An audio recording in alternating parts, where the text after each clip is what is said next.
हाँ दोस्तों, ऐसी मेरी परमपिता परमात्मा से प्रार्थना है कि आप सब सुखी हो, स्वस्थ हो, मस्त हो और मजे में हो। आज मैं आपकी सेवा में एक नया वीडियो लेकर हाजिर हुआ हूँ। वीडियो शुरू करने से पहले आपसे विनम्र विनती है कि अगर आपको मेरा ये वीडियो अच्छा लगे तो मेरा चैनल सब्सक्राइब कर देना और मेरा वीडियो लाइक व शेयर कर देना। बहुत ही रिसर्च के बाद आज का वीडियो बनाया है कि राहु बहुत ही एक मायावी ग्रह और जिसे देता है छप्पड़ फाड़ कर देता है। और इसे एक्टिवेट कैसे करें, इससे अच्छा फल कैसे लें। राहु क्या है? राहु कोई ग्रह है ही नहीं, एक कल्पना है, काल्पनिक ग्रह है, एक बिंदु है, नोड है चंद्रमा की। धुआं कहते हैं राहु को। राहु के पास केवल दिमाग है, धड़ नहीं है। तो सबसे पहली बात, राहु एक तो कल्पना है, ग्रह है ही नहीं। दूसरा, अदृश्य है। तीसरा, सिर्फ माया है। चौथा, कल्पना है। पांचवा, दिखावा है। तो राहु जिस भाव में हो उससे संबंधित जो मामले हैं उनसे पूरा लाभ हम कैसे ले, इस पर आज हम चर्चा करेंगे। राहु अगर आपकी जन्म कुंडली के पहले भाव में है तो शरीफों का हाल देखा जो दुनिया में, तो शराफत छोड़ दी मैंने। शराफत छोड़नी पड़ेगी तो आपकी पर्सनैलिटी बनेगी। कितना ही डालो दिल में, दिखाना नहीं। दिल में जो बात है, दिमाग में जो बात है, मुंह पर ना आए। जितना सीक्रेट रहेंगे उतनी अधिक तरक्की करेंगे। पर्सनैलिटी आपकी लोगों से अलग होनी चाहिए। पर्सनैलिटी कैसे बढ़ेगी? ये पुराने ढंग नहीं चलेंगे कि जी चार बंदे साथ हैं तो बहुत अधिक पर्सनैलिटी हो गई। आपको मीडिया में आना पड़ेगा, सोशल मीडिया पर एक्टिव होना पड़ेगा। तो आप देखिए कैसे तरक्की करते हैं। राहु जब पहले भाव में हो तो दुनिया को जीतना आपके लिए बहुत आसान है। सिर्फ डर निकालना है। आइडिया बहुत है आपके पास, दिमाग बहुत है, दिल कमजोर है। दिल को मजबूत करना है। तभी लोग कई बार दवाइयां खाने लग जाते हैं या कोई ऐसा पदार्थ की दिल मजबूत हो। तो भाई मेडिटेशन के सहारे भी दिल को मजबूत कर सकते हैं। अगर दिल मजबूत कर लिया तो जो आपके शातिर दिमाग देता है राहु, जहां लोगों की सोच खत्म होती है वहां आपकी सोच शुरू होती है। क्विक डिसीजन ऐसा होता है आपका, लेकिन जो इम्प्लीमेंट कर दे तो लोग देखते रह जाएंगे कि इसने क्या कर दिया। राहु जो आपके अंदर कमियां है वो लोगों को पता नहीं लगनी चाहिए। राहु लगन में है तो लोगों को ऐसा लगना चाहिए कि इसके पीछे बहुत सारे बंदे खड़े हैं, बहुत बड़ी बैक है, बड़े बड़े लोगों के साथ उठना बैठना है। चाहे आप मोबाइल फोन पर बात करते हैं तो ड्रामा कीजिए कि मेरी आईएएस ऑफिसर से जान पहचान है, बड़े बड़े नेता के साथ जान पहचान है, लेकिन वो ड्रामा लोगों को सच लगना चाहिए।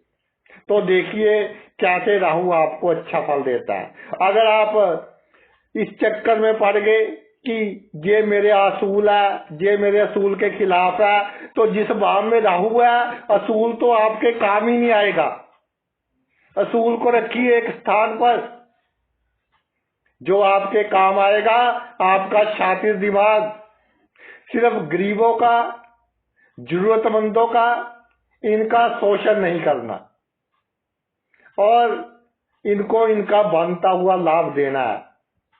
राहु जब पहले भाव में होता है, नवम भाव पर पूरी दृष्टि पड़ती है, तो नवम भाव में अगर राहु की मित्र राशि है तो जातक का भाग्य 42 वर्ष की आयु के बाद चमकना शुरू कर देता है। अचानक धन लाभ होना शुरू हो जाता है और जातक इस तरह के काम करता है जो उसने कभी अपने जीवन में सोचे भी ना थे। दूसरे भाव में राहु कम बोले, ये आपकी सफलता का मंत्र है।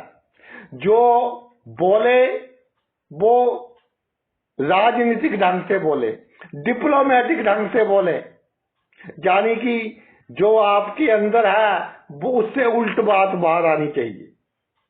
राहु दूसरे भाव में रिश्तेदारों के सामने इस तरह का एक माया जाल बिछाएं कि वो आपके माया जाल में फंसे।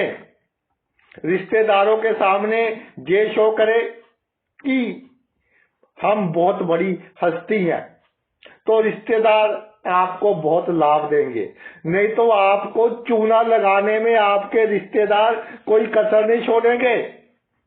एक बात का और ध्यान रखना, खाना पीने का काम सीक्रेट वे से करना, अकेले बैठकर करना, लोगों की नेगेटिव एनर्जी आपके लिए प्रॉब्लम क्रिएट कर सकती है। जैसे कहते हैं नजर दोष किया कराया, तो किसी के घर का नहीं खाना, मीठा बाहर का नहीं खाना। और राहु जब दूसरे भाव में विराजमान हो जाए तो जो आपके पड़ोसी है उनके साथ जो आपके संबंध है वो इस तरह के होने चाहिए कि उनसे आप बहुत कम बातचीत कीजिए और उनका कोई बड़ा काम आप करवा दीजिए, चाहे अपनी जेब से 4 पैसे खर्च करने पड़े। एक बार एक पड़ोसी का बड़ा काम करवा दिया तो फिर पूरे मोहल्ले में आपका एक नाम होगा और फिर आप राजनीति के सहारे पूरा लाभ ले सकते हैं बाद में।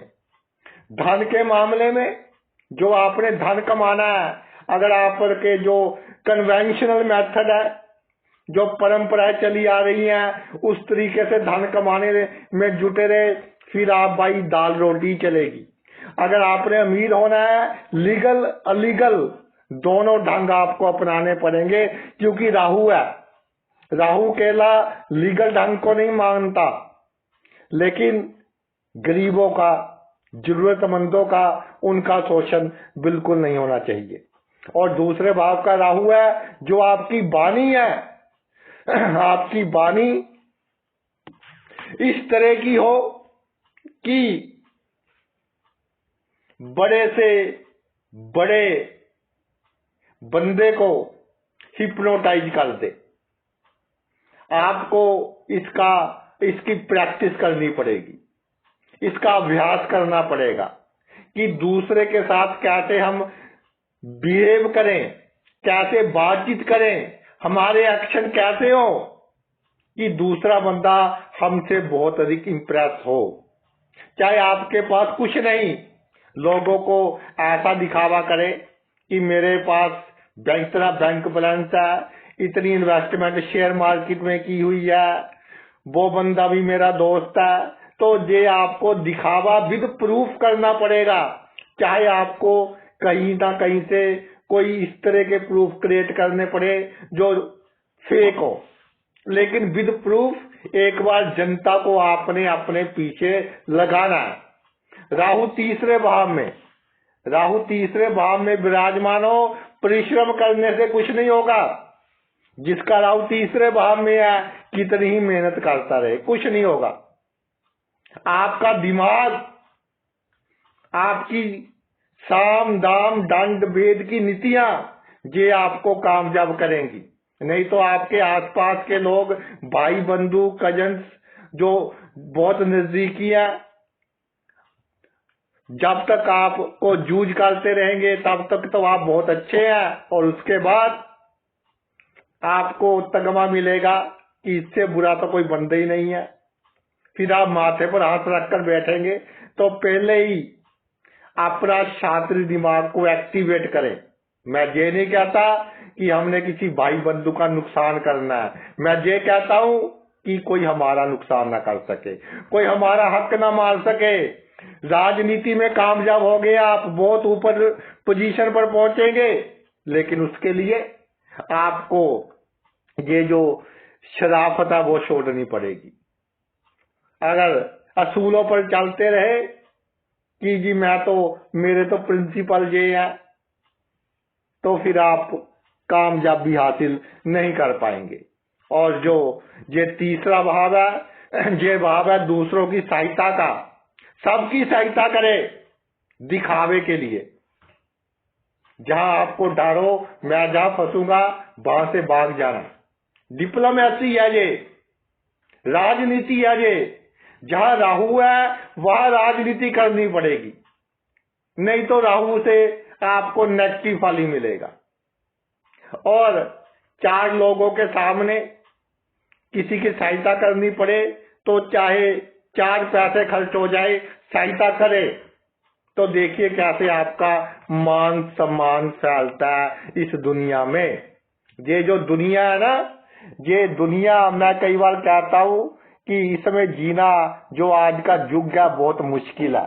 कलयुग है, तो कलयुग का राजा राहु है, तो कलयुगी लोगों को कैसे टैकल करना है, राहु की नीति अपनानी पड़ेगी। राहु कोई गलत प्लेनेट नहीं था।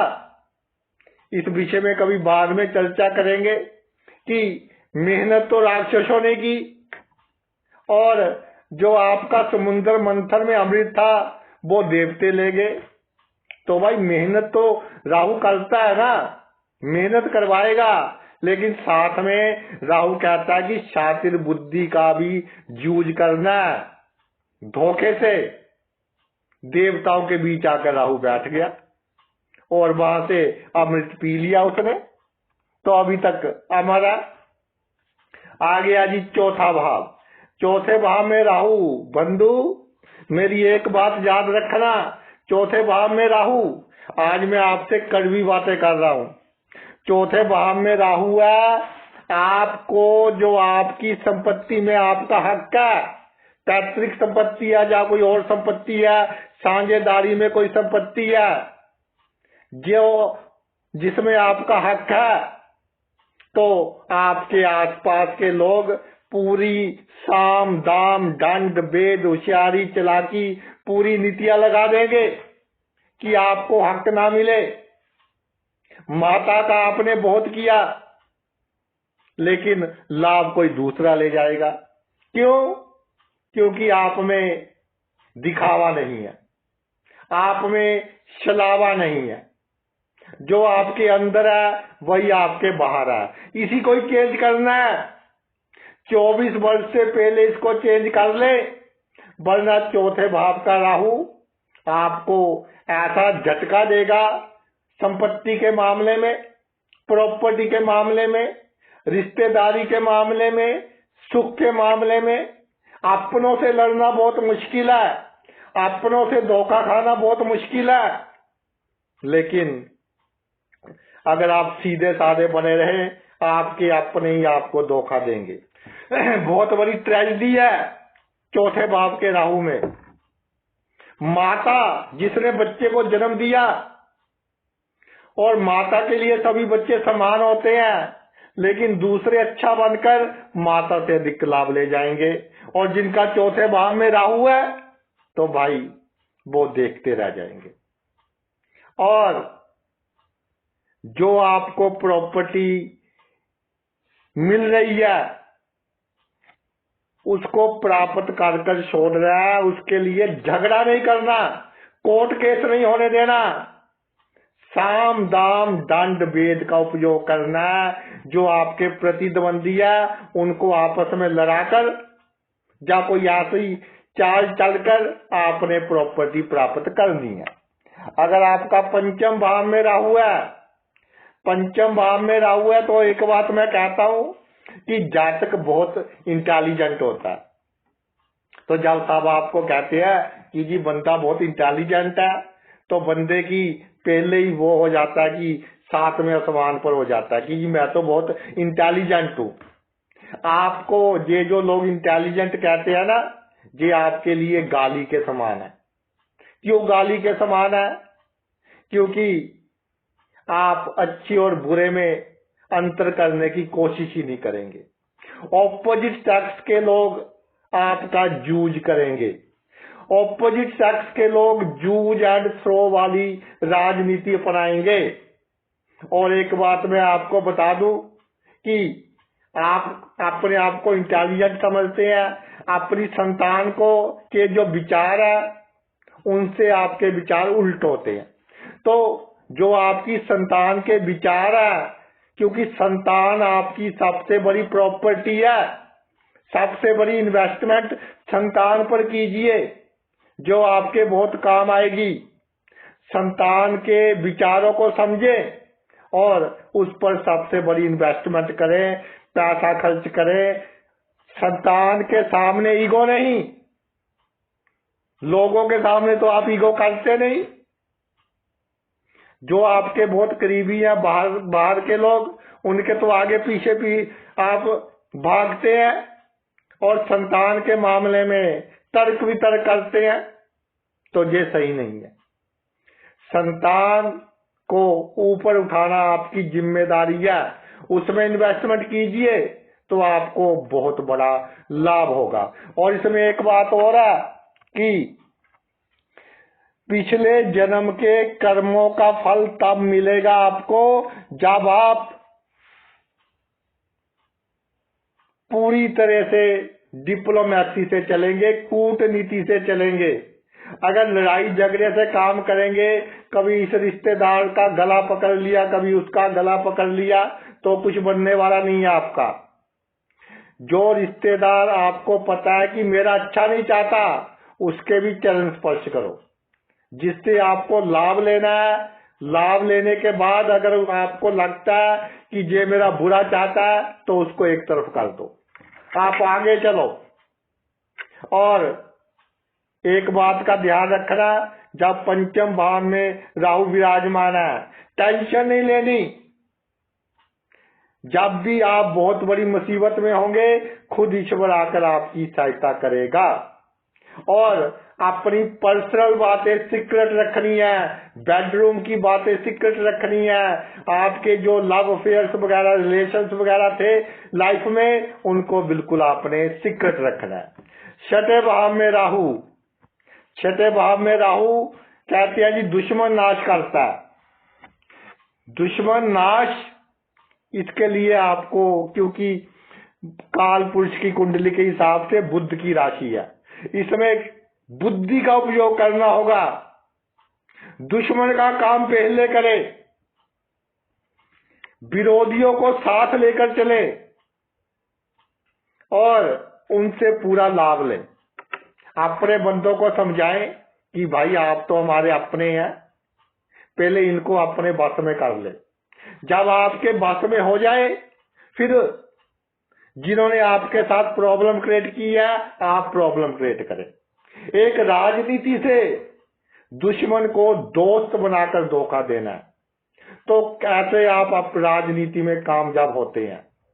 कैसे आप इस कलयुग में आपका मान सम्मान फैलता है?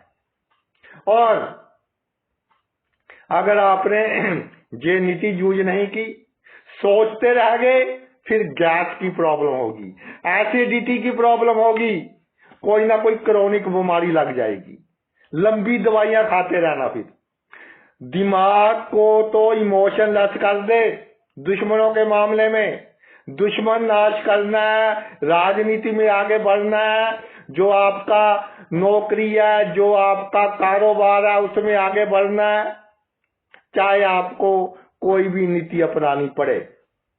सिर्फ राहु चाणक्य नीति पर चलता है कि जी गरीबों को, जो असहाय बंदे हैं, उनके लिए प्रॉब्लम क्रिएट नहीं करनी। बाकी आप जो लोगों का खून पीते हैं, उनका चाहे दुगना खून पी ले, इसमें कोई पाप की बात नहीं है, कोई बुरी बात नहीं है। सप्तम भाव में राहु, सप्तम भाव में राहु, तो भाई पहले मीठी मीठी बातें कर कर लोग आपको धोखा देने की कोशिश करेंगे, और अगर आप में शातिर दिमाग है, साम दाम दंड भेद है, तो लोगों के धोखे से बचे रहेंगे, वरना खाते रहना धोखे। और धोखा खाने के बाद चिड़चिड़ापन आ जाएगा, धैर्य की कमी होगी। तभी मैं कहता हूं कि ये जो सप्तम भाव है ना, सप्तम भाव एक बहुत ही मायावी भाव है, राहु की तरह मायावी भाव है। आदि कुंडली के गुण इसमें आ गए, दसम से दसम है, लगन के सामने है, चौथे से चौथा है।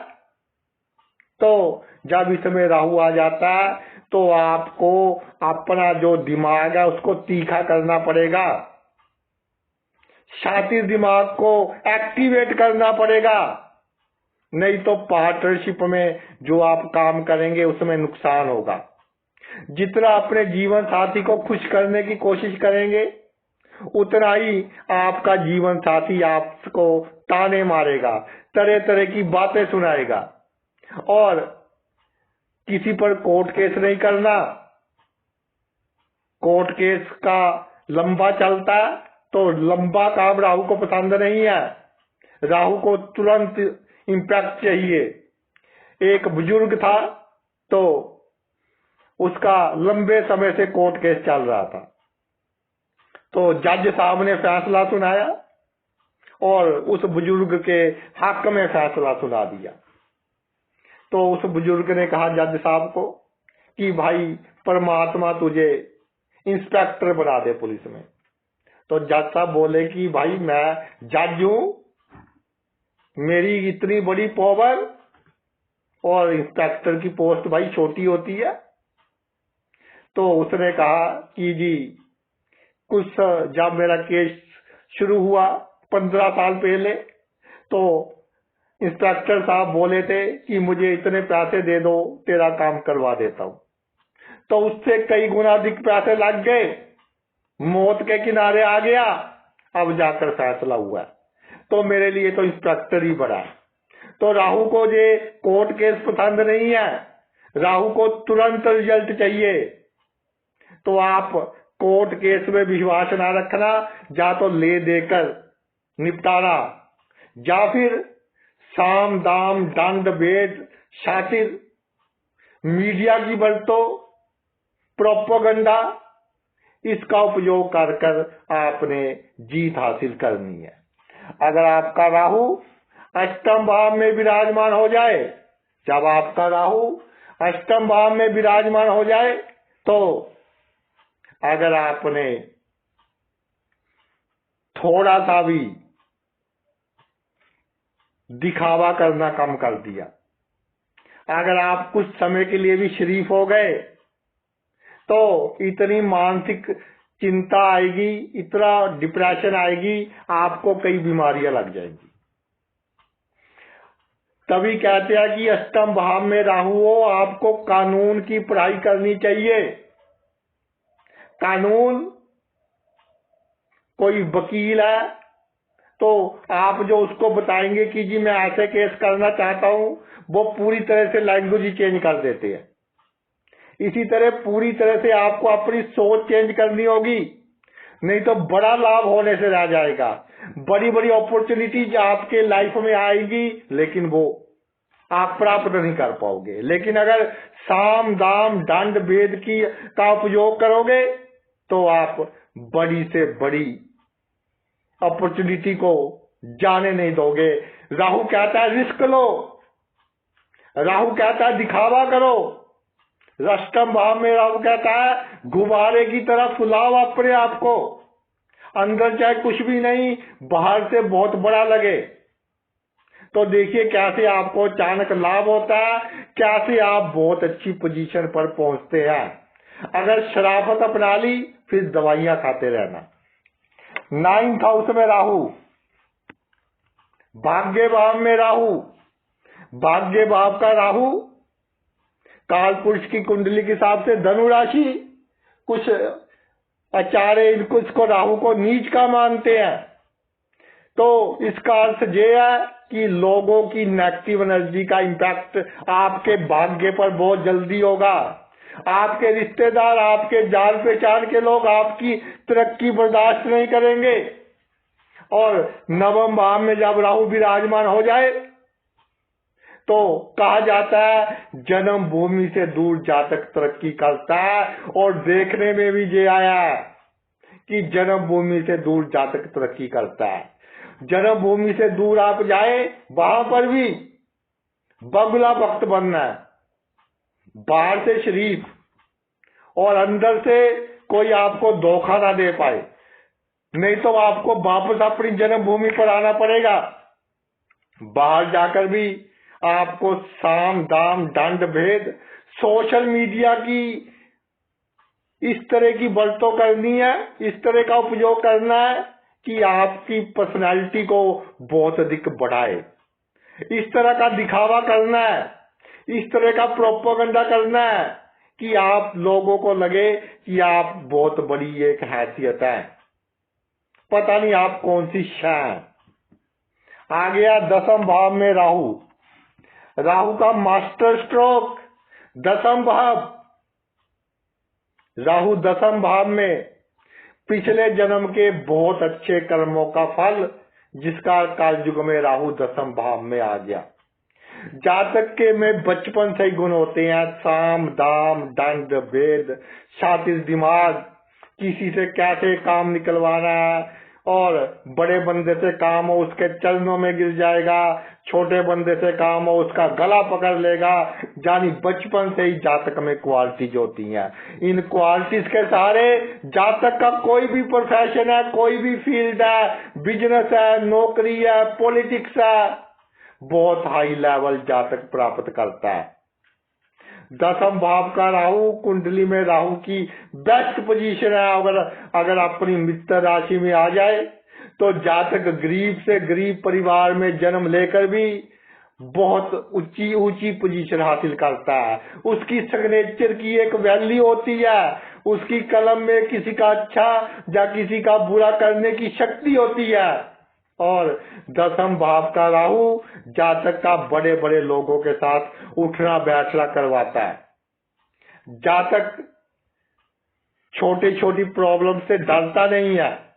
बीमारियां कहीं देता है जातक को, लेकिन बीमारियां होने के बावजूद भी जातक अपने जीवन में बड़ी से बड़ी समस्या को पार कर लेता है। एक ध्यान और रखना है, दसम भाव में राहु हो तो अपने बालों को अगर सफेद हो जाए तो थोड़ा काला रंग ना लगाए, ब्राउन कलर यूज आप कर सकते हैं, बिल्कुल जेट ब्लैक कलर यूज ना करें। 11वें भाव में राहु। 11वें भाव में राहु, वो एक फिल्म का डायलॉग था, अरे हमको तो अपनों ने लूटा, 11 में कहा दम था, मेरी किश्ती थी डूबी वहां जहां पानी कम था। 11वें भाव में राहु को एक राजयोग कहा गया है, लेकिन इस राजयोग का सत्यानाश आपके अपने मित्र करेंगे। तो मित्र कम बनाएं, हमेशा मित्र पर विश्वास नहीं करना। तो मैं तो ये कहता हूं, जैसे पुलिस वाले जिसके घर कोई क्राइम हुआ है, उसका जो सबसे नजदीकी होता है सबसे पहले उस पर शक करते हैं। तो 11वें भाव में राहु है तो जो आपके करीबी है उन पर शक की भावना रखे, उनको कोई सीक्रेट बात ना बताए, उनको कोई अपनी आमदनी में आप क्या घपला करते हैं, क्या उल्टा सीधा काम करते हैं, क्या अपने जीवन में इलीगल काम करते हैं, वो बिल्कुल ना बताए। कब किसने आपको धोखा दिया, कब किसने आपका मान सम्मान में गिरावट लाई, आपने कब किसकी पिटाई की, आपने कब किसका मान सम्मान कम किया, आपने कब किसी को धोखा दिया, ये आपके मित्रों को आपने बिल्कुल नहीं बताना। आपके जो आमदनी के साधन है, जहां से पैसा आता है, वो बिल्कुल सीक्रेट होना चाहिए। और मैं तो जहां तक कहता हूं कि 11वें भाव में राहु हो, आपके ऑफिस का एड्रेस ये भी आम लोगों को जो आपके नजदीक है उनको पता नहीं होना चाहिए। कोई पूछे कि जी आपको ऑफिस कहाँ है, उसको एड्रेस भी आपने गलत बताना है। आपकी गुप्त शिकायतें कर सकते हैं लोग, आपकी आमदनी से जीलियस फील कर सकते हैं। तो हमेशा जो है वो तो बताना ही नहीं, जो नहीं है वो बताना है, और जो बताए उसको लिख ले, क्योंकि झूठ को याद रखना पड़ता है और माया को कायम रखने के लिए झूठ को याद रखना बहुत आवश्यक है। किसको क्या बताया वो बातें साथ की साथ डायरी में नोट कर ले, और अगले दिन भी उस डायरी को पढ़ें, उस दिन नहीं पढ़ना, ताकि आपकी याददाश्त में वो बातें फिट हो जाए। तो 11वें भाव का राहु आपको राजा बनाएगा। 12वें भाव का राहु, 12वें भाव का राहु कहता है जी सबसे आखिर वाली राशि है, काल पुरुष की कुंडली के हिसाब से इसमें राहु आ गया। तो राहु ने बहुत सी क्या है, उस जातक ने बहुत सी जन्म ले लिए, आत्मा उसकी कई कई शरीरों में ट्रैवल कर चुकी, तो हर शरीर का कुछ ना कुछ अंश उसमें है। तो पिछले कुछ समय में तो क्या है, धोखाधड़ी दिक्कत, धर्म के नाम पर प्रोपेगेंडा दिक्कत।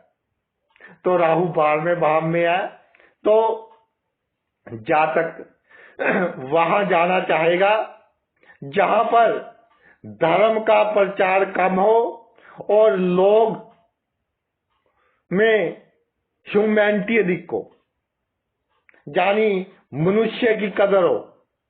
जातक ऐसी कंट्रीज में जाकर सेट होता है जिसका राहु 12वें भाव में होता है। उसकी आत्मा को इस तरह के देश बहुत अच्छे लगते हैं, और उसकी आत्मा इस तरह के काम करवाती है, इस तरह की सोच बनाती है कि जातक उस कंट्रीज में जाकर सेट हो। और 12वें भाव का ये जो राहु है, जब अंतिम समय आता है, क्योंकि आत्मा ने बहुत कुछ देखा है, उसको पता है कि ये छलावा है, ये मृत्यु लोग है, तो जातक से अच्छे काम होते हैं। गरीबों की सेवा, बीमारों की सेवा, जरूरतमंदों की सेवा, तो जातक को मोक्ष की प्राप्ति भी होती है। तो भाई ये तो मैंने आपको राहु का गुरु मंत्र दे दिया कि कैसे राहु से पूरा लाभ प्राप्त करे। आपने अपना इतना कीमती समय निकाल कर ये वीडियो देखा, मैं तहे दिल से आपका आभारी हूँ। Thanks a lot.